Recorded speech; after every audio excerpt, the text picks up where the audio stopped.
Before we begin, let the silence settle around you. Not the kind you hear, the kind you feel crawling into the corners of the room. The story I'm about to tell wasn't meant to be spoken out loud. Someone carried it alone for far too long, afraid that saying it would make it real again.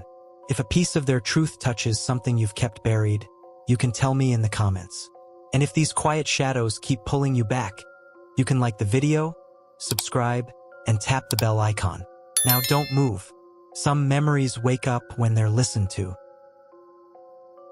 I still can't walk past aisle 7 without freezing. Every time I do, it's like stepping back into that night. Like the air thickens and the fluorescent lights hum a warning I can't ignore. My name's Tyler. I was 22 then, living in a small suburb of Ohio, working my first real job. Nights were supposed to be easy, quiet, repetitive, the kind of shift where you count the seconds and hope nobody shows up. I liked it like that. I liked the predictability.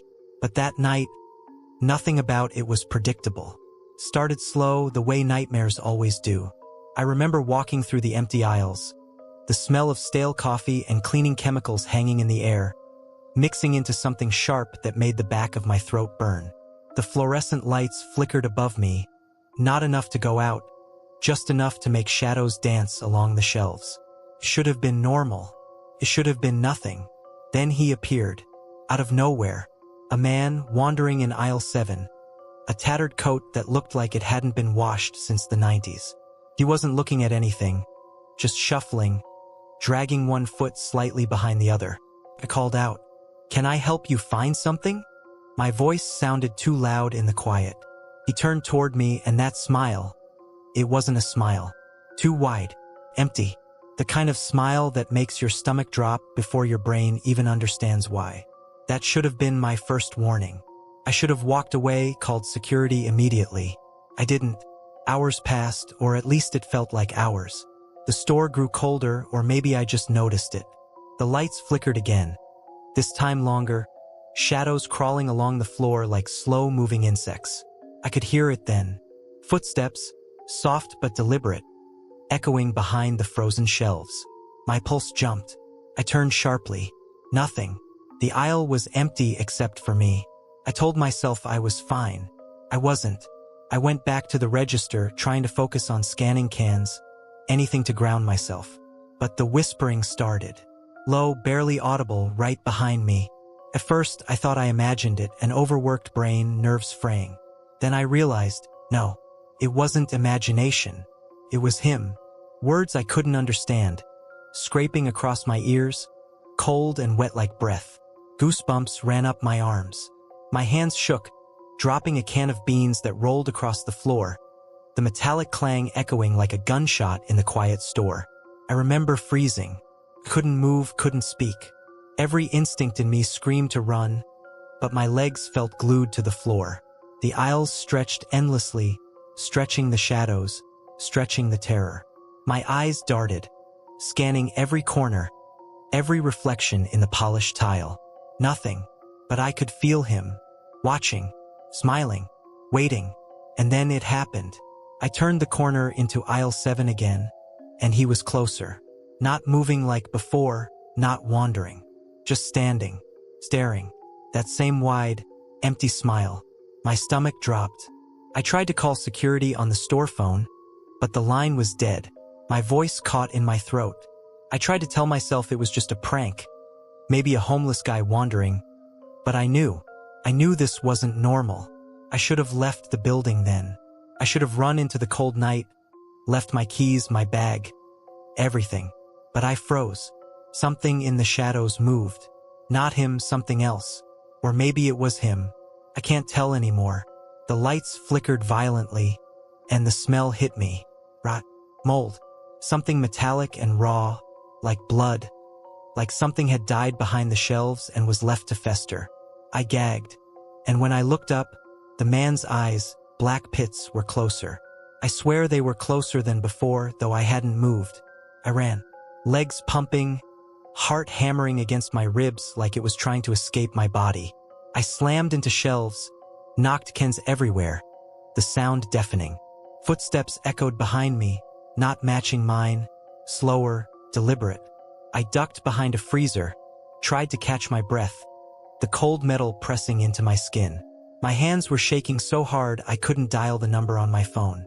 I thought I heard laughter. Not human laughter. Something broken, something cruel. When I finally scrambled to the front, the man was gone. Just gone. Security arrived 10 minutes later. They searched every aisle, every corner. Nothing. Not a trace. But the store smelled different. Shelves I knew I had straightened were twisted. Products moved. Cans toppled. It didn't make sense. There's no way he could have done that without being seen. And yet, I knew he had been there. I quit that job the next day. I tried not to think about it, but I still see him. Sometimes, late at night, I wake up and swear I hear the whispers again. The smell of rot, the flicker of lights. Aisle 7 is burned into my memory like a scar. I tell myself I'm safe now, but I can't walk past a grocery store without my pulse spiking. Years later, I drive past that store. The building is closed now, boarded up, but every time I see aisle 7 in my mind, I freeze. I can see him standing there, waiting, smiling, watching. That night took something from me I'll never get back. My sense of safety, my trust in reality. I tell this story because I can't carry it alone anymore. Because if I keep it locked inside, it feels like he's still there, waiting for me to forget. And I won't forget.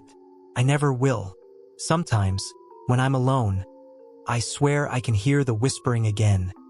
Faint, but unmistakable. A reminder that some things don't just disappear. Some nightmares follow you, silent, patient, and smiling. If you ever work late at night in a quiet place, trust the feelings you try to ignore. That was the first sign something was wrong. I didn't listen, and I'll never forgive myself. I still can't open the returns counter without shivering. Even now, years later, I feel that same cold metal under my palms, that same quiet dread crawling up my spine. My name is Marcus. I was 26 back then, working nights at a big box electronics store in central Illinois. I took the job because I needed the money, nothing poetic about it. Rent was late, my car was breaking down, and night shifts came with an extra $1.50 an hour. I used to think the nights were peaceful.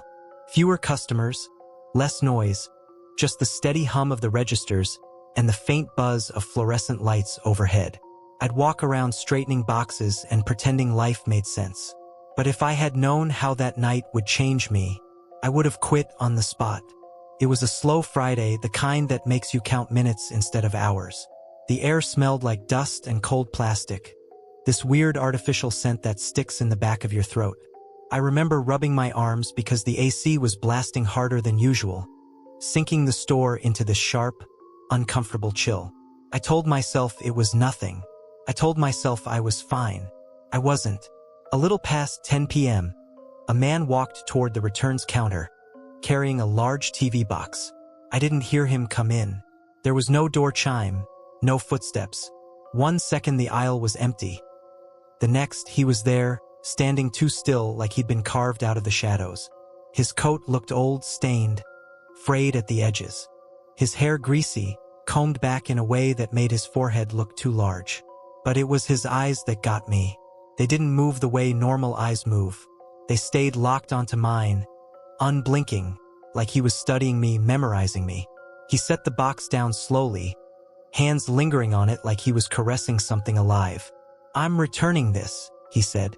His voice was low, raspy, like he didn't use it often. I asked for his receipt. He didn't have one. That should have been my first warning. I explained the policy, calm, rehearsed. Before I could finish, he leaned forward over the counter, closer than anyone should be. His breath hit my face, warm and sour, laced with something rotten that made my stomach twist. His lips curled just slightly, not a smile, more like someone testing how far they could push before you'd flinch. "I bought it here," he murmured. "You've seen me before." But I hadn't. I would have remembered that face. My instincts told me to step back, to put distance between us. But I didn't. I was afraid of making him angry. Sometimes fear makes you polite in all the wrong ways. I told him I could call a manager. His jaw tightened. "No, he said softly. You'll take it back.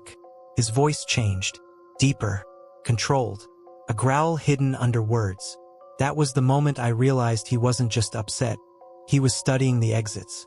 His eyes flicked to the double doors, then the emergency exit behind me, then the hallway leading to the warehouse. He knew the layout. How often have you been here? I asked. I didn't mean for it to come out, but the words slipped. He tilted his head like I'd said something amusing. You tell me. My chest tightened. The air felt heavier, pressing down on me, making every breath shallow. I stepped back instinctively, and my hand brushed the returns counter. The metal was freezing, colder than it should have been. Damp, too, like condensation had formed on it even though the store wasn't humid. I wiped my hand on my shirt, feeling sick. He stayed silent, just watching. His stare was so intense that it felt like a physical weight on my skin. A few minutes passed, or maybe seconds. Time felt twisted. He didn't move, except for the slow, deliberate tapping of his fingers on the box. Tap, tap, tap. Too rhythmic, too calm. Like he was keeping time with my heartbeat. Then, without warning, he stepped back, circling, not looking at the TVs, not pretending to browse, just drifting through the aisles like a shark skimming the surface. His shoes barely made noise on the tile, but I heard the soft brushing of his coat, the faint creak of old leather. Every time he passed an aisle gap, he locked his eyes with mine, like he wanted me to know he was still there. The store felt wrong. Warmer in some places, colder in others. The lights buzzed louder. My skin prickled with goosebumps. I kept telling myself to call security. My hand hovered over the phone more than once. But I didn't dial. If I call, I remember thinking, he'll see. He'll know. He circled again and again, each loop slower than the last, like he was dragging it out, like the anticipation was the part he enjoyed. The smell followed him. This faint, rotten sweetness, the kind that reminds you of meat left out too long, thickened the air around him, clinging to the shelves. I tried to steady my breathing. I failed. My chest shook, my throat tightening with every inhale. I listened for the sound of his steps, counting them, tracking them, but the store absorbed all noise except for the loud thumping of my own pulse. Then silence. Not a normal silence, a suffocating one. I looked up. He was gone. Just gone. No door opened. No alarm sounded. The store was empty except for me. But the smell remained, lingering, heavy, the kind that tells you someone was close enough to touch you. I took a step forward, just one, and the TV box on the counter slid an inch on its own. Not violently, not enough to fall, just a slow, unnatural glide like something had nudged it. I stumbled back so fast I nearly tripped. My throat dried out. My legs felt hollow, buzzing with adrenaline. I ran to the front doors, ready to call security, maybe the police. But when I reached the glass, I froze. Because in the reflection, faint, distorted by the fluorescent glare, I saw him, standing behind me, too close, too still, watching.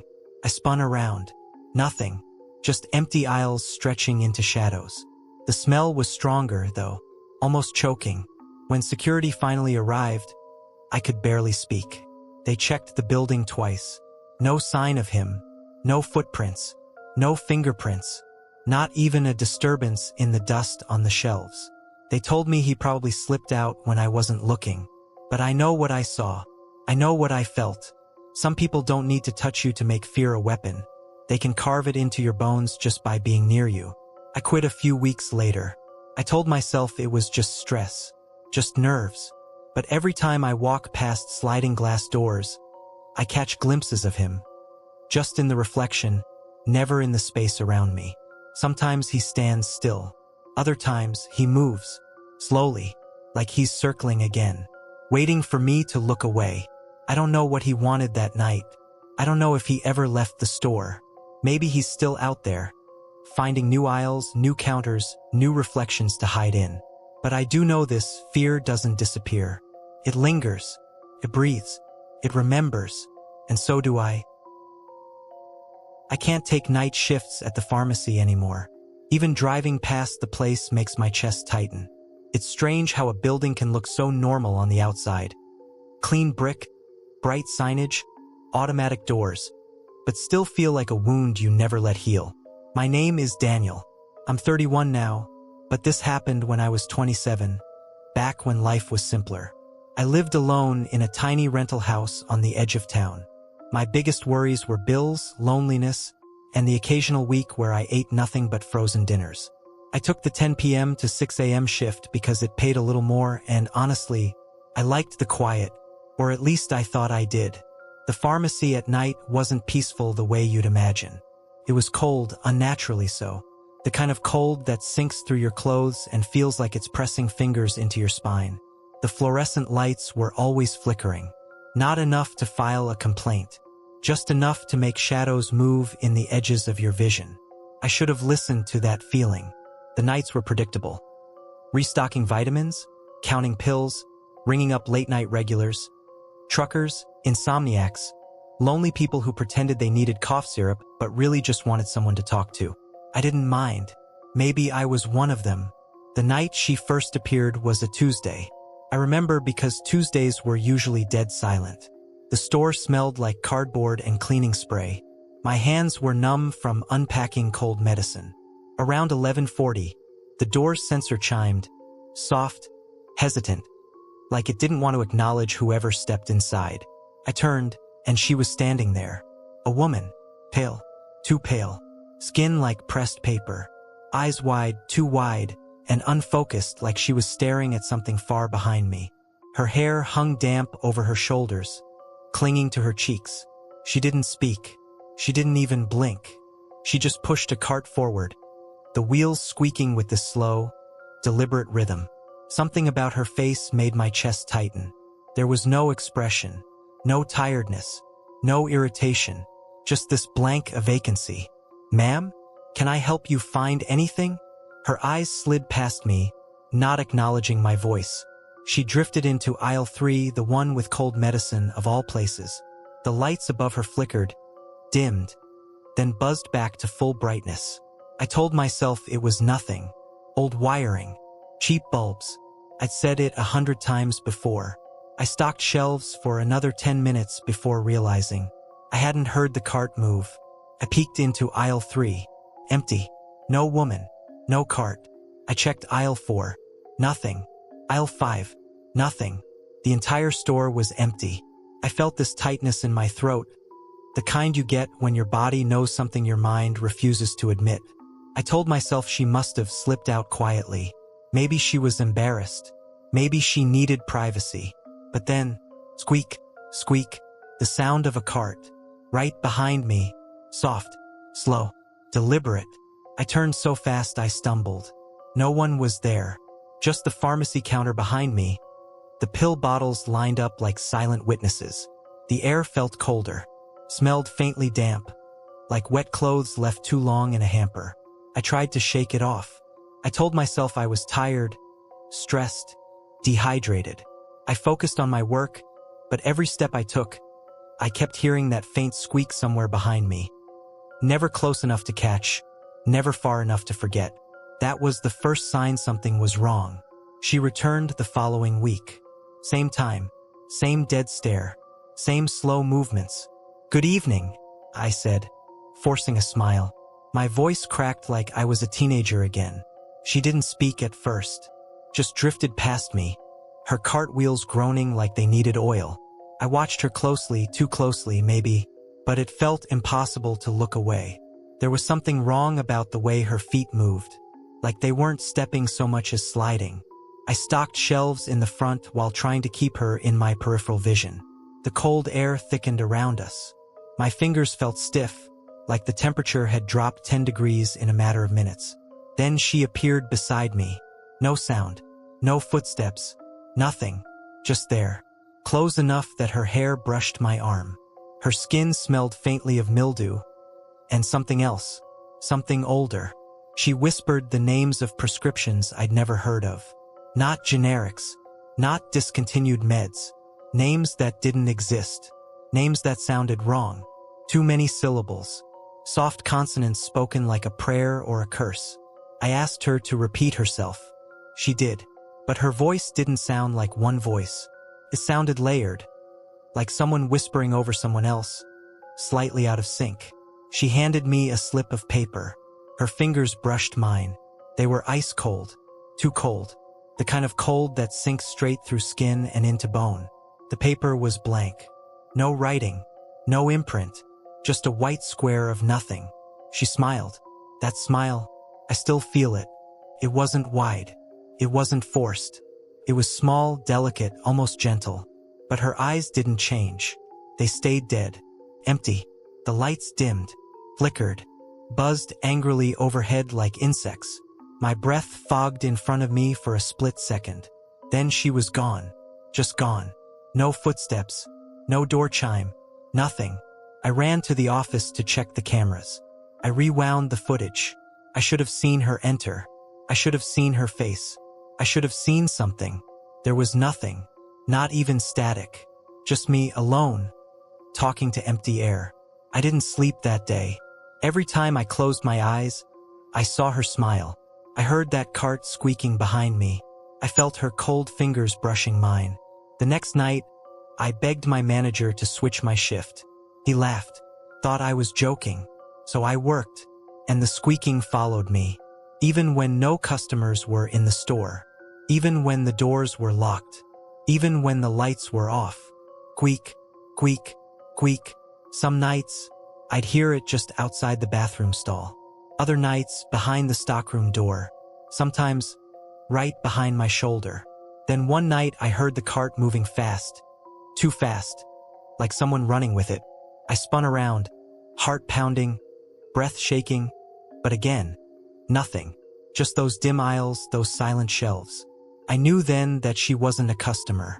She wasn't alive. She wasn't anything human. I quit shortly after. I told everyone it was stress. I told myself I'd move on. But I still hear the cart. In my house. In the hall when I'm trying to sleep. In the reflection of the microwave door at 2 a.m. Sometimes, when I'm really tired, I see her in reflections, not fully. Just the outline of her face behind mine. Just her fingers reaching for my shoulder. I don't know what she wanted. I don't know why she chose me. But something tells me she wasn't done shopping. She was looking for something. Someone, and I think she found it. I'm 31 now, living 2 states away, working a job that has nothing to do with retail or night shifts or humming fluorescent lights. But even after all these years, I still can't open a freezer door without feeling my chest tighten. Just the hiss of cold air. It sends me right back. My name's Alex.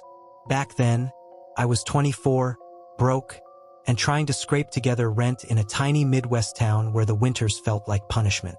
I took the night stock job at a convenience store because it paid a little extra, and because I thought the quiet would be good for me. I didn't realize silence can be just as dangerous as anything else. Most nights were the same. I'd clock in at 10 p.m., nod at the tired cashier leaving her shift, and start my rounds. Stocking shelves, breaking down boxes, listening to the freezer's hum behind me like some mechanical heartbeat. It sounds stupid, but I actually liked the rhythm of it. The repetition kept my mind occupied, at least until that night. The night I met him. I remember the temperature more than anything, how it hovered just above freezing near the back wall where the freezers lined up like metal coffins. Mist curled from the vents and clung to the floor. My fingers would go numb after a few minutes of loading frozen pizzas. I should have listened to that first feeling. That tiny voice telling me something was off. I was sliding a box of ice cream sandwiches onto the middle shelf when the buzzing lights overhead flickered. Just a quick pulse. Normally, I wouldn't think anything of it. This building was old, and the wiring probably belonged in a museum. But when the lights came back up, he was there. A man, leaning against the far freezer door like he'd been standing there the whole time. But I swear to you, he wasn't there a second earlier. He looked wrong. Not sick. Not drunk. Just wrong. He was sweating. A slow bead of moisture rolled down his temple, even though the metal he was leaning against was cold enough to frost over. His shirt clung to him. His chest rose and fell like he'd just run a mile. But he didn't look tired. He looked hungry. I cleared my throat and tried to sound casual. Can I help you? He didn't answer. He just lifted his head, slowly, and his eyes locked on mine. Too wide, too bright, too empty. Something in my stomach dropped. I told myself I was overreacting. I told myself he was just another late-night customer. I told myself I was fine. I wasn't. I took half a step toward him because that's what you do when you work customer service. You fake confidence. You pretend nothing scares you. And that was when the smell hit me. Rot. Not the smell of bad produce or expired meat. This was thicker, warmer, like blood that had sat too long in the sun. Mixed with alcohol, sweat, something chemical. It wrapped around my throat and made my eyes water. That should have been my warning. But I forced a smile, because that's what we're trained to do. You looking for something? I asked softer this time. He smiled back. God, that smile. It stretched too far. Not cartoonishly, just a couple millimeters too wide. Enough that my brain recognized it before I did. Every part of me screamed. He took one slow step forward. The mist curled around his shoes. His breath rasped in the silence. Then he whispered, no louder than the freezer hum, "It's cold back here." He didn't sound scared. He sounded delighted. I froze. Literally. My body just locked. I couldn't move. Couldn't breathe. Couldn't even blink. His sweat dripped onto the tile with a soft pat, pat, pat. Each drop seemed louder than it should have been. I finally snapped out of it and stepped back. He stepped forward. Not fast. Not threatening. Just following. Like a predator humoring the chase. I mumbled something like, "Let me get my manager," even though we didn't have one on nights. Then I ducked down the aisle, pretending to walk calmly, and turned the corner so fast I nearly slipped. Footsteps echoed behind me. Slow, heavy, damp. Something about them made my skin crawl. They didn't sound right. They weren't heel-toe. They were dragging, like he was pulling his feet through something thicker than air. I grabbed my phone and dialed 911. My hands were shaking so badly I almost dropped it. The dispatcher answered. I whispered that someone was inside, that he was acting strange, that I felt unsafe. I didn't know how else to say it. "Something's wrong with him," is all I managed. She asked if he had a weapon. I told her no. She asked if he threatened me. I said not directly. Her tone shifted, polite, but dismissive. That was the moment I knew I was on my own. I peeked around the aisle corner. He wasn't there. The row of freezers gleamed under the flickering lights. Mist pooled around my shoes. The place looked untouched. For a second, I wondered if I imagined the whole thing. Maybe the cold was getting to me. Maybe I was overtired. Then I saw them. Wet footprints, leading from the freezers around the corner, straight toward me. I stepped back and clamped a hand over my mouth to keep from screaming. The dispatcher kept talking, asking if I was still there. I couldn't answer, because suddenly, the humming stopped. Every freezer unit went silent. The air seemed to thicken. The temperature dropped so fast my teeth clicked. I heard breathing behind me. Slow, wet, too close. I didn't think. I ran. Bolted down the main aisle, past the register, past the candy racks, slamming through the front door so hard the bell snapped off. Cold winter air hit me like a slap. I'm 29 now, working in a different city, in a different industry, with people who would never believe a word of what I'm about to say. And I don't blame them. Some nights, I don't even believe it myself. But every time the clock hits midnight, and I catch my reflection in a dark window, I swear I see him behind me. My name is Lily. Back then I was 23, juggling 2 jobs and a college class I wasn't sure I'd ever finish. The boutique I worked at downtown wasn't anything fancy. Just one of those aesthetic little shops that sold overpriced scarves and candles that smelled like forests no one ever visited. The hours were good, though, and the late winter nights were quiet enough that I could close up without dealing with crowds. I used to like that. The silence, the empty streets, the sense that time had paused just for me. If I had known what was coming, I would have begged for noise, for chaos, for anything but that silence. The night it happened, the city felt colder than usual. that kind of cold that settles into your bones, where even indoors feels drafty. I remember rubbing my arms as I counted the register, watching my breath fog in the air near the door because the seals were terrible. Just another night shift, I told myself. I should have listened to the way my stomach nodded instead. Started small. A shape at the window. At first, I didn't even look up. I thought it was a late passerby or someone checking the hours. People did that all the time. I kept counting bills, tapping them on the counter in that rhythmic way that calmed me. But the feeling wouldn't go away. That sensation that someone was staring not at the store, but at me. When I finally looked up, he was standing there. A man. Face pressed close to the glass. Not fogging the window. Not blinking. Just staring. His eyes seemed too dark for the streetlights behind him. Too deep. Too hollow. I froze mid-count. A $5 bill slipped out of my hand. That was the first sign something was wrong. I told myself he was just cold, or homeless, or waiting for a bus. But he didn't move. Didn't shift. Didn't even twitch.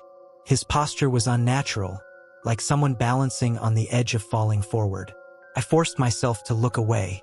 People stare sometimes. Whatever. It wasn't a crime. But I felt his eyes burning into the side of my face as I went back to counting.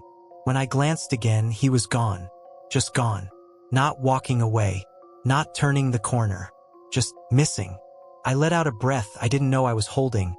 Laughed nervously. Told myself I was being dramatic.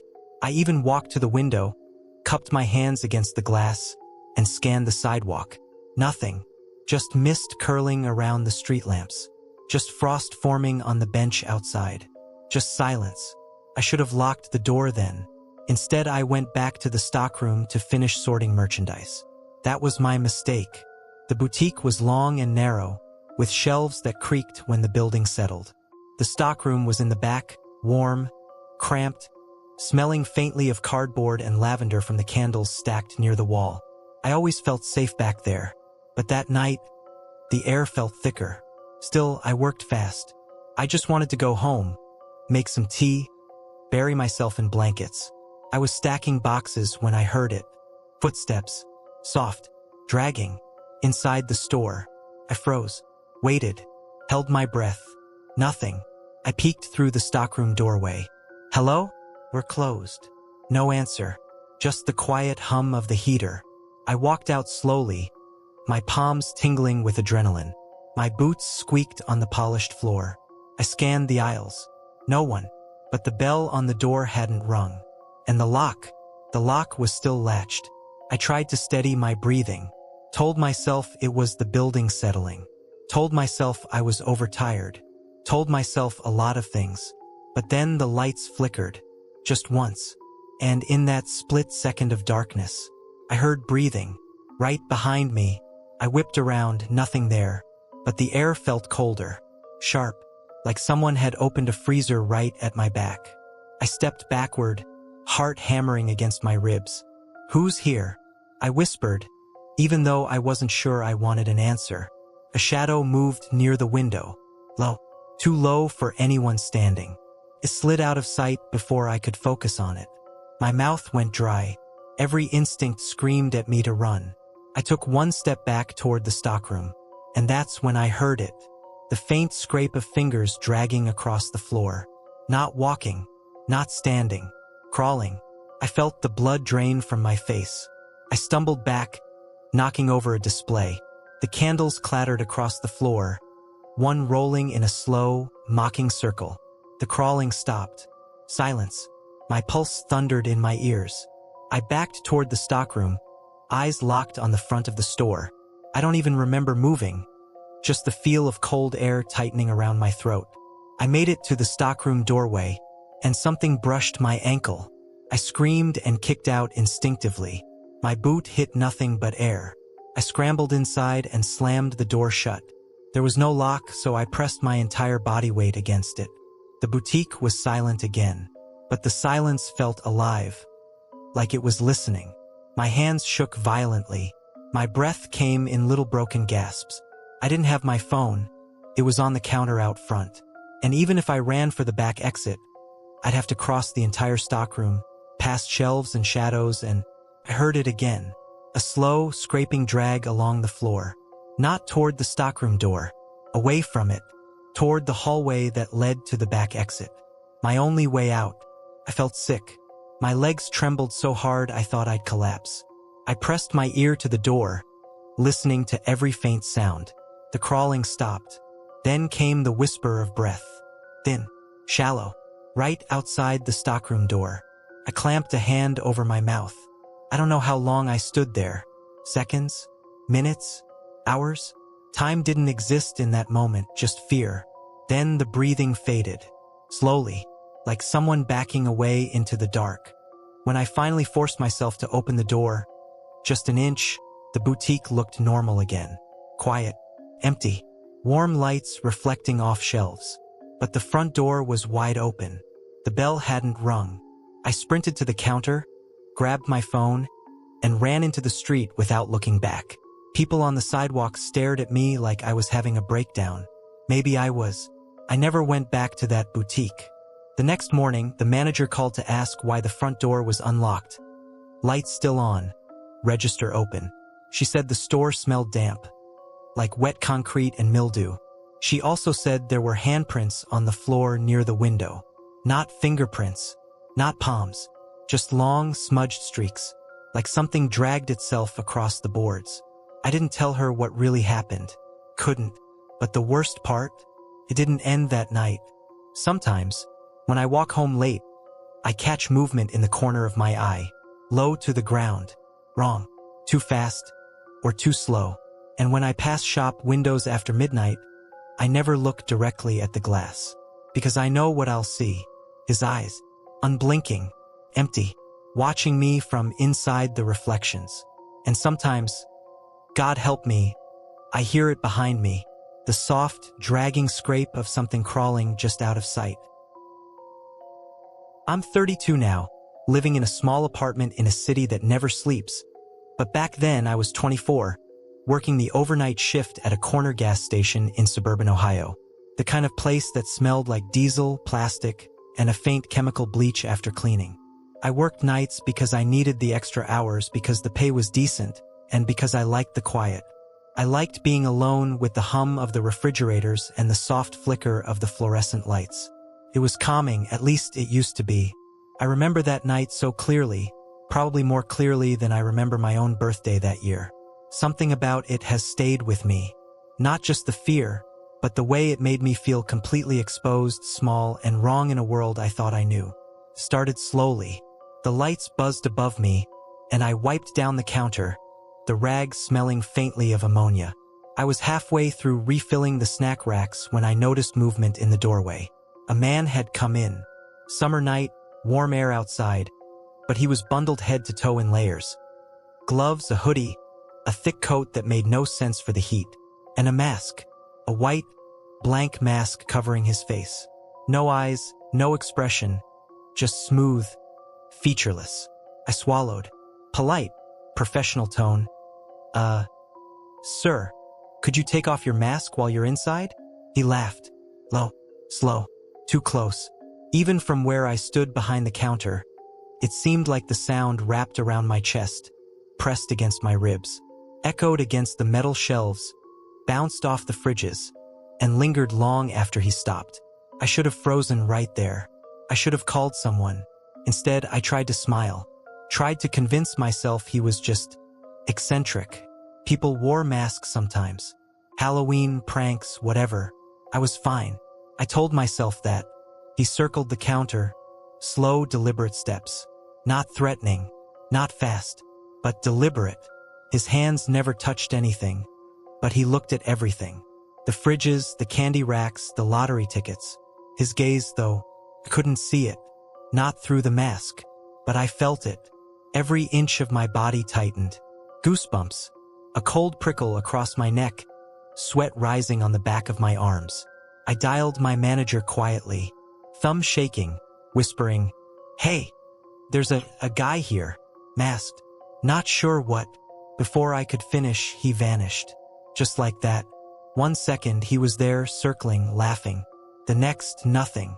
Not at the entrance. Not at the back aisle. The doors hadn't opened.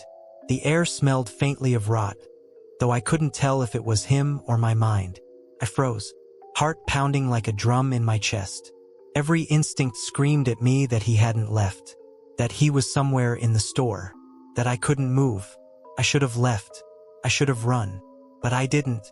I backed toward the counter, hands trembling. Tried to keep the lights on in my head. Tried to force the rational brain to speak. Maybe he left. Maybe this is normal. Maybe. And then the sound. Footsteps. Not across the floor. Not clicking like shoes. A soft scuffing. A drag. Coming from behind me. From the aisle with the drinks and the cigarettes. I spun. Nothing. Just rows of metal shelves. Humming fridges. The faint buzzing of the fluorescent lights. My breath came in short, panicked bursts. I could hear my pulse in my ears. My hands were slick with sweat, and the cold metal of the register felt like ice against my palms. I tried again to call my manager. Phone dialed. Ringing. Nothing. The line dead. And then, just behind me, a whisper. Low. Soft. Indistinct. Words I couldn't understand. Not human, not language. Just a sound that vibrated in my chest, like someone reaching inside me. I bolted. Forward, toward the back door, toward safety, or what I thought was safety. My legs shook, muscles tight, lungs burning. And just as I reached the door, I felt it. A brush of air. A hand. Not heavy, not pressing, just there. Against my back. Against my shoulder. I screamed and yanked the door open. Cold night air hit me like a wall. The smell hit first. Metallic. Acrid. Like blood mixed with mildew and something I couldn't name. I didn't look back. Ran straight to my car, fumbling with the keys, and left the street behind me. Police came after I called. Swept the store. Nothing. The fridges hummed. The lights flickered. Dust motes floated in the air like nothing had happened. No one saw him. No camera caught him. The only evidence was a faint smudge on the counter where I swore he'd leaned just for a second. I quit that job the next morning, packed up my apron and uniform. I told my manager I'd had a panic attack. She accepted it politely, but I knew she didn't understand. I knew no one could. Even now, I can't step into a store and see a masked face without my stomach twisting. Even a Halloween mask in July makes me tense. My hands slick with imagined sweat. I see him sometimes in reflections, in the glossy windows of shops, in the darkened glass of ATMs at night, standing just a few feet behind me, smiling under that smooth, white mask, watching, waiting. I don't know who he was. I don't know what he wanted. And maybe that's worse.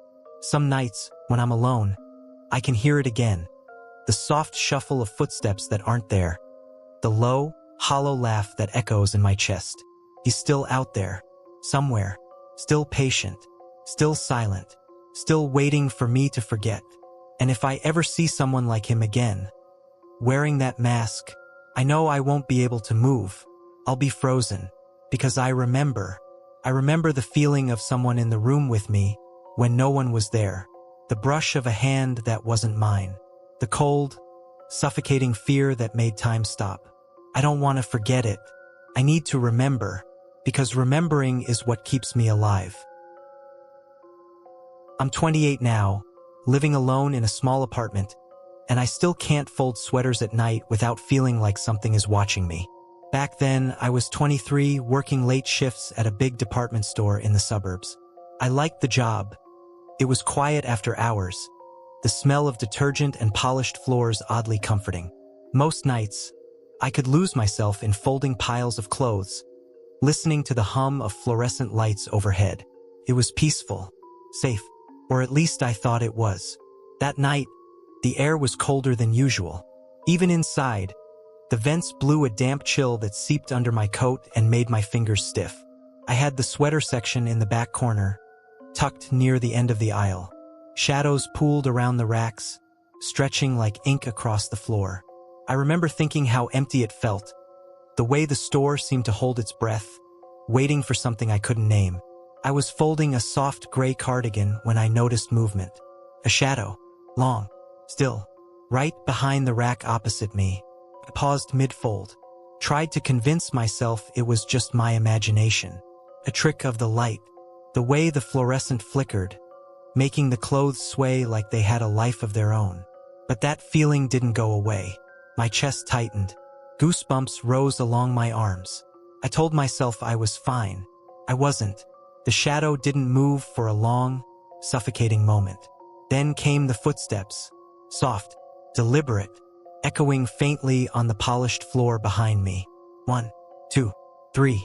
Slow, measured, unhurried, but they pressed into my skin like ice. I froze, sweater in hand, and my heart started hammering so loud I thought the racks would shake from it. A hanger slipped from my hand, clattering to the floor. The sound echoed like a gunshot in the empty aisle. And then breathing, heavy, close, right behind me, wet, warm breath that didn't belong in the sterile, cold air of the department store. I didn't turn immediately. I told myself I should. I didn't. I wanted to run, but my legs wouldn't respond. The sweater in my hands felt suddenly heavier, as if gravity had doubled, and the air around me thickened with that unplaceable smell. Stale, like old sweat mixed with fabric left damp in the laundry for too long. When I finally turned, nothing. The shadow was gone. Just empty racks, folded clothes, and the faint flicker of lights overhead. My pulse was deafening. My hands trembled so violently that I couldn't grip the sweater. I pressed it against my chest like a shield, backing away toward the end of the aisle, eyes darting to every corner. Every shadow seemed too dark, too long. Every sound a threat. I tried to reason. Maybe a coworker had stayed late. Maybe a janitor was in the back. Maybe it really was just the shadows playing tricks. But my gut screamed that wasn't it. I should have listened to that feeling. The footsteps started again. Soft, dragging, from the far aisle coming closer. I couldn't see them. I couldn't see him. But I could feel the weight of that presence pressing against me. Like something was wrapping around my spine, settling there. My breath caught, my hands cold and clammy. I bolted toward the nearest exit, the fire exit near the loading docks. The store seemed to stretch, the aisles longer than they had ever been. The shadows thickened with every step. The fluorescent lights flickered in a strobe, turning familiar racks into silhouettes of something else, something alive. I heard the rustle of fabric, faint but deliberate, following me, moving with me, always just behind. I slammed into the door to the loading dock and yanked it open. Cold winter air hit my face like a slap. I ran out onto the concrete, the smell of damp asphalt filling my nostrils. But even there, I felt it, like the shadow had stretched beyond the walls, following me into the open. I didn't stop until I was in my car, doors locked, shaking, heart racing, the heater on full blast. The store sat silently behind me, its windows dark.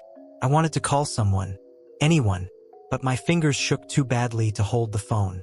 I sat there, listening to my own ragged breathing, imagining the shadow still standing at the edge of the loading dock, watching, waiting. I went back the next day to retrieve my things. The aisle was empty. The shadows looked ordinary. The smell was gone. Nothing had been disturbed. No security footage showed anyone behind the racks. My coworkers had seen nothing. They laughed when I told them I'd felt followed, said I was overtired, that I had imagined it. But I hadn't. I know I hadn't. It didn't end that night. Not really. Because sometimes when I fold clothes in a quiet room now, I feel it. That same weight at the back of my neck, the soft scrape of invisible footsteps, the faint scent of stale sweat lingering on fabric. I hear it in the hum of lights, the distant echo of a footstep in an empty hallway. I feel it when I pass a clothes rack, even in stores where I know no one could be behind it. I've tried to rationalize it, tried to tell myself it's PTSD or sleep deprivation or anxiety. Maybe it is, but I know the truth. I know what I felt. I know that shadow waited for me, circled me, and vanished only when I wasn't looking. And I know I'll never feel entirely safe folding sweaters at night again. Sometimes, late at night, I can still see it in the corner of my eye, the elongated shape, dark and impossible, just behind the clothes rack. Waiting, Patient. Heavy. Watching. I don't go to the back aisles in department stores anymore. I leave the lights on when I fold laundry at home. I can't sleep near closets or racks of clothing. That shadow is still out there. Somewhere. Waiting for someone else. Watching for the wrong moment. And I tell this now because I need someone to know. I need someone to understand. Because forgetting it, pretending it didn't happen, that's what makes it worse. It's patient. It doesn't forget. And neither can I. I'm 30, living alone in a small apartment in the city. But for years I worked nights at a tiny bookstore tucked between two larger shops on a quiet street. I was 24 when it happened, and I still remember every detail. Nights were usually calm. Just the hum of the heater, the soft flicker of fluorescent lights, and the scent of paper and old wood drifting through the aisles. I liked it. The quiet gave me space to think, to breathe. Or at least I thought it did. That night, the winter air had seeped through the cracked door frames, cold and dry, biting at my fingertips. I was straightening the mystery section, sliding paperbacks into neat rows, when I first heard it, a cough, slow, wet, echoing somewhere between the aisle and the ceiling. I froze, thinking maybe a customer had come in. But when I glanced down the main aisle, the store was empty. No coat, no shoes, no shadow moving past the front door. Just me, the shelves, and the faint hum of the heater. I told myself I was imagining it. I told myself I was fine. I wasn't. Then it came again. Cough. Louder this time. Deep. Hollow. Like it came from inside the walls themselves. My stomach dropped. A cold pit opening under my ribs. I pressed a hand to my chest. Goosebumps raced over my arms. The air seemed to thicken, heavy with an odor I couldn't place. Damp, stale, like old mold hiding in the corners of the ceiling. I kept telling myself it was just a man, maybe a smoker, maybe someone sneezing too violently. But then the footsteps started. Soft, deliberate, following me, not across the polished floor, more like through the air itself, pressing close behind me. I spun around. Empty aisle. I tried the front door. Locked. I wasn't supposed to leave until my shift ended at midnight. The cough echoed again, slower this time, wet and ragged, as if the store itself had developed a voice. I called security. Phone dead. Not just my line, the store line too. Dead. Static, then silence. My chest hammered. Every instinct screamed at me to leave, to run. But something held me there, rooted. A part of me, morbid curiosity, maybe, or fear too heavy to let go. The cough came again. Right behind me, closer than I thought possible. I turned, nothing. But then I felt it. The vibration of air. Like someone breathing over my shoulder. Something cold brushing my neck. The hair on my arms stood straight. My palms damp. My legs shook. I couldn't move fast enough, couldn't run. And then I saw it. A shadow stretching between the shelves. Taller than any human should be, impossibly thin. It wasn't fully formed, more like smoke with eyes. Two glowing, hollow dots in a foggy void. The coughing came from it, or maybe through it, echoing around the room, filling every corner with wet, ragged sound. I stumbled backward, hands sliding along the shelf, knocking over a row of books. They hit the floor with a clatter that seemed too loud, too sharp. The shadow didn't move like a person. It drifted, gliding across the floor and walls, slipping through corners, always coming closer.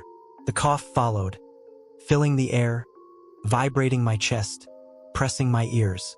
I tried to speak, but my voice was gone. I wanted to scream, wanted to run, but every step felt like I was moving through thick water. Cold wrapped around my limbs, like the air itself had weight. I pressed my back against the counter, hands gripping the edge so tightly I thought I'd crush it.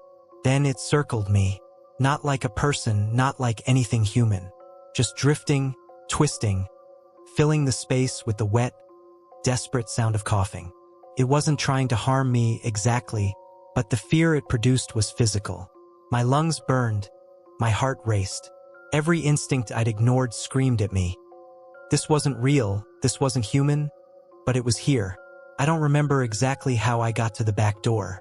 Somehow I found it, fumbling with the lock, trying to force it open while the coughing pressed against me, louder and heavier, filling my skull. I yanked it open and slammed into the freezing night air. The shadow didn't follow. Or maybe it did. I couldn't see beyond the threshold. Couldn't see if it stayed in the store or melted back into the walls. All I knew was that the sound lingered in my ears, damp and hollow. I ran home that night, shaking, unable to breathe fully, unable to comprehend what I'd seen. I didn't tell anyone, not even my family. Who would believe me? Who could understand that the sound of coughing, something so ordinary, could carry a presence that made the world itself feel alive and hostile? The next week, I returned to retrieve my things. Store looked normal. Lights flickered normally. Heater hummed its usual song. Smell of books and detergent back where it belonged. Security footage showed nothing. No shadow. No strange figure.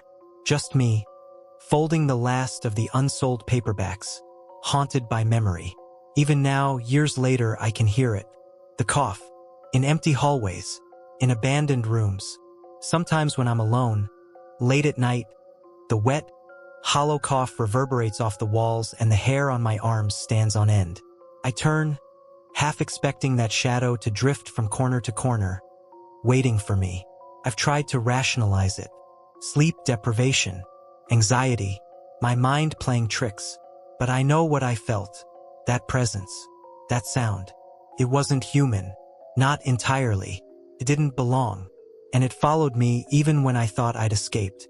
I don't work late shifts anymore. I don't wander empty bookstores. I leave the lights on at home, even in the small hours, and avoid hallways that echo too much. I can still feel its weight sometimes. The same damp, pressing air, the vibration of coughs in my chest that no one else can hear. This patient, waiting, hiding in the walls, in the empty spaces, in the shadows of a room when no one is looking.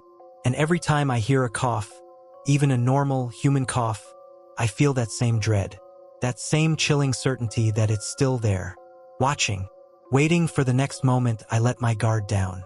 I tell this now because I can't stop myself, because someone should know what it's like to feel a presence that isn't visible, isn't human, but is real. Because that cough, it will follow me forever. And I need someone to understand that sometimes, fear isn't in the dark. Sometimes, it's in the sound that no one else hears. I'm Michael, 32 now, living in a small apartment above a laundromat that always smells like hot metal and detergent. But back then, back when this story happened, I was just a tired cashier working the closing shift at a big box store that never quite felt alive, but never felt empty either. You know those places, huge, bright, busy on the weekends, but on weekday nights, they turn into something else, something hollow. This happened on a Tuesday, a boring, sleepy Tuesday I never should have remembered. But I do, every second of it, because that was the night I learned something I can't unlearn. Some customers don't come in to shop. Some come in because they don't know they're not supposed to anymore. And some nights, the dead want receipts. I should have listened to the first sign something was wrong. It was a little past 9:40 p.m., 20 minutes before close. The store was too quiet, like every sound had been sucked into the rafters. The overhead vents hummed, the freezers buzzed. Those cheap fluorescent bulbs flickered the way they always did right before they died. But underneath all of it, there was this strange, heavy silence resting between shelves. Even my coworker Maria left early because her kid was sick, so I was alone at the register. I liked being alone, or I used to, before that night. I remember yawning, cracking my knuckles, tapping on the dusty scanner. I kept checking the clock like it would move faster if I glared at it. Everything felt normal, normal enough, until he walked in. I didn't see him at first. I just heard footsteps, slow, soft, dragging slightly, too slow for someone in a hurry, too deliberate for someone browsing.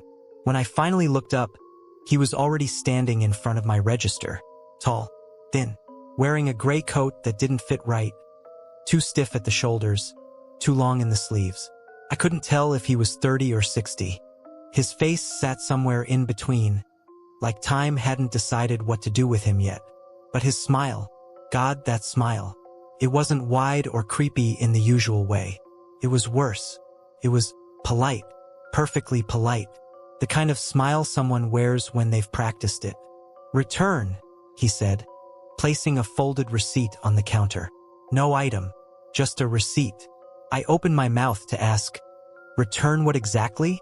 But before I said anything, he slid another one forward. And another, and another. Each receipt was thin, yellowed, covered in faint ink. And each one had the same date, the same items, the same total, like carbon copies, like they'd never stopped printing. I told myself it was fine. It wasn't. Something cold pressed into the air around me. Not cold like winter, cold like basements, cold like breath on the back of your neck when no one's behind you. Sir, I said, forcing a smile. I need an item for the return. His head tilted slowly, too slowly, like a glitch, and that smile didn't move. He just pushed another receipt my way. I picked it up because I didn't know what else to do. It smelled like damp paper left in a flooded basement. And then the printer next to me sputtered and jammed. Hard. The whole register jolted like someone kicked it. The lights flickered once, twice, then dimmed. The vents groaned. My phone, sitting on the counter, went black. Dead. Even though it was at 42%. Something inside me whispered, this is the second sign. Pay attention. But I didn't, because I still wanted to believe this was just a weird customer, maybe a prank, maybe a mistake. I wish I had trusted that feeling. I wish I had walked away. When I looked back up, he was gone. No footsteps, no jingling door, no movement, just gone. And the receipts, those yellowed, damp, impossible receipts, were still spread across my counter, dozens of them, maybe hundreds, more than he ever touched, more than he ever brought in. Some had curled edges, some were torn, some were completely blank, and some weren't printed in our font, or our format, or even our language. My throat tightened. The lights flickered again, faster this time, casting the aisles in strobes of shadow and brightness. Every flash made the store feel less like a store and more like something breathing. I stepped back. Paper rustled. Except I wasn't touching it. Those receipts began to shift on their own, sliding toward me like something under them was moving, crawling. I whispered, no, no, no, no. A single receipt lifted off the pile. Just a corner at first. Then the whole thing. It hovered weightless, before drifting toward me like a dead leaf. Couldn't breathe, couldn't move, pressed against my chest. Cold, wet, sticking to my shirt like it wanted inside my skin. I ripped it off and stumbled backward. And that's when I saw him. He was standing at the far end of the aisle, motionless, still smiling. The same smile, too polite, too practiced. But now his head was tilted so far sideways it looked broken. His coat hung heavier, like waterlogged fabric. His shoes left no sound on the floor. He raised his hand, not to wave, not to threaten, to hand me another receipt. Except he wasn't close enough to reach me. So the receipt began sliding across the floor toward me on its own. Soft, slow, scraping lightly like fingernails on linoleum. That was the moment everything went wrong. That was the moment the fear became real. I ran. Not because I'm brave. Not because I knew what else to do. But because something in my brain finally snapped from terror into survival. The lights chased me, flickering row by row as I sprinted through the store. The air thickened, damp and cold, like running through someone's exhale. Behind me, paper rustled, growing louder and louder and louder, like a tidal wave of receipts dragging themselves across the floor. I didn't look back. Couldn't. When I reached the employee hallway, my hand shook so bad I missed the push bar twice before the door finally slammed shut behind me. Silence. Then, a soft whisper of paper pressing against the other side of the door. Slow. Persistent. I backed away until my spine hit the storage shelves. My breath came out in clouds even though the hallway wasn't cold. And then, the lights went completely dark. Security found me 20 minutes later, sitting on the floor, shaking, unable to speak. No man on camera. No footsteps. No audio. But the receipts? They found those. Hundreds of them. Scattered across the counter. Across the floor. Stuffed into drawers that had been locked. They asked why I did it. I told them I didn't. They told me no customers entered after 9:38 p.m. I told them he wasn't a customer. I quit the next day. Now, years later, I still dream about it. The dragging sound of paper on tile. The smell of damp ink. The polite, unnatural smile. And every once in a while, I wake to find a single yellowed receipt on my nightstand. Same date, same items, same total. And sometimes, I swear I hear it being printed somewhere in the dark. I can't process returns without looking over my shoulder anymore. Because some customers, they don't leave. They just wait for the lights to flicker. I'm Jenna. I'm 30, living in a small apartment on the edge of town, above a street that smells like fried food and exhaust. But years ago, I was just another night shift waitress at a 24-hour diner, surviving on coffee and tips, too tired to notice much beyond the hum of neon signs and the smell of grease. That's where it started, where I learned that some people don't just watch you. Some people wait. It was a slow Thursday night when the new manager arrived. I remember him because there was something off, friendly enough, smiling, polite, but he had this way of staring, of tilting his head as if he were studying a painting, except the painting was me. I told myself I was imagining it. I wasn't. That was the first sign something was wrong.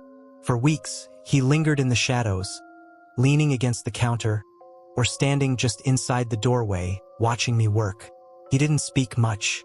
Sometimes he would talk, just enough to seem normal, asking about shifts or menu items, but mostly he stayed quiet. Quiet in a way that pressed against your chest, made your own breathing feel loud. I told myself I was fine. I wasn't. First, it was little things. The clatter of dishes would stop in the middle of the night, as if someone had pulled the sound from the air. Chairs would scrape across the floor behind me when I was alone.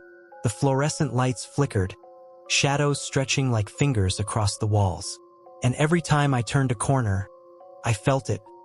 The weight of someone in the dark, just out of sight. I ignored it. I was tired. Life was stressful. Bills, family, school loans. But even then, the diner felt colder on nights when he was working. Not cold in a normal way, cold in a wet, heavy way, like the air itself carried his presence. Goosebumps would crawl up my arms, and I'd tell myself it was nothing. I should have listened to that feeling. One night, close to 2 in the morning, I was finishing up my section, wiping down tables while the fryers hissed and the neon buzzed. He was in the back, leaning against the wall near the office, just watching. He hadn't said a word all night, but then, I saw it. The way his eyes followed my hands as I stacked plates. Too intent, too sharp. I thought about mentioning it to the morning staff, but something in me hesitated. Fear, maybe, or denial. Maybe I thought that if I ignored it, it would go away. Didn't. The night I realized the danger was real started like any other. I was locking the doors, checking the register, making sure the fryer was off. It was quiet except for the low hum of the refrigerators and the occasional sizzle from the back. I locked the front door and glanced back at him. The office was empty. I walked back toward the kitchen and froze. The back door, unlocked. My heart hit my throat. I checked again. The deadbolt was loose in my hand. I could feel the cold metal burn against my palm, and a chill ran up my spine. I called out his name. Nothing. Silence. Then I saw it. A note taped to the counter. Just one, simple, in a neat, precise handwriting that made my stomach twist. Next time, you won't hear me. I dropped the note, my fingers trembling. My legs felt heavy, like I was made of lead. I called my manager's office number on my phone. No answer. I called the police. They said the building was empty. The doors were locked when they checked. No sign of forced entry. I don't know how he left, or how he moved through the diner unseen. But I do know what I felt. The air had weight, pressing against me, carrying his stare. I ran to the register, fumbling with the keys, my chest heaving. Every shadow seemed to twitch. Every reflection in the windows looked like him standing behind me, smiling. That night, I sat in my car after my shift, shaking, unable to go home. I kept looking back at the diner, expecting to see the dark figure in the windows, and I swear, sometimes I still do. After that night, I couldn't work late shifts alone. I couldn't even walk past the diner without checking the doors. I double-locked everything at home, triple-checked every window. My friends thought I was paranoid. Maybe I was, but they don't know what it feels like to sense someone watching, to feel their attention linger in empty air. I kept seeing him in my dreams, in the corner of my vision at night. Sometimes, the air smells different. Wet, metallic, heavy, and I catch the faintest outline of a figure, tilting its head, smiling, always waiting. I know some of you think it was just a man, a bad coworker, a coincidence, but it wasn't. The way the doors were unlocked, the note left behind, the way the diner felt wrong. It wasn't normal. There was something about him that bent reality. Something that existed in the spaces between shadows, in the flicker of lights, in the hum of a refrigerator. I quit my job shortly after. I couldn't sleep, couldn't eat without feeling eyes on me, and even driving past that diner made my hands sweat and my heart pound. Therapy helped, but the feeling never left. I still check every lock twice before bed, twice before leaving the apartment, twice before letting anyone in. And sometimes at night, when the city is quiet and my apartment is dark, I hear a faint sound in the distance. A shift of boots, soft, deliberate, a pause, and the faint whisper of paper sliding across the linoleum, like the sound of someone just waiting. I don't know if he's gone. I don't know if he's real. I just know I can't ignore the feeling anymore. Some people think the worst monsters are the ones you can see. But I learned the truth. The worst monsters are the ones that watch in silence, that wait, that leave notes, that make you doubt reality itself, that make you check every lock twice every night for the rest of your life. I still do, because I never want to hear those words again. Next time, you won't hear me.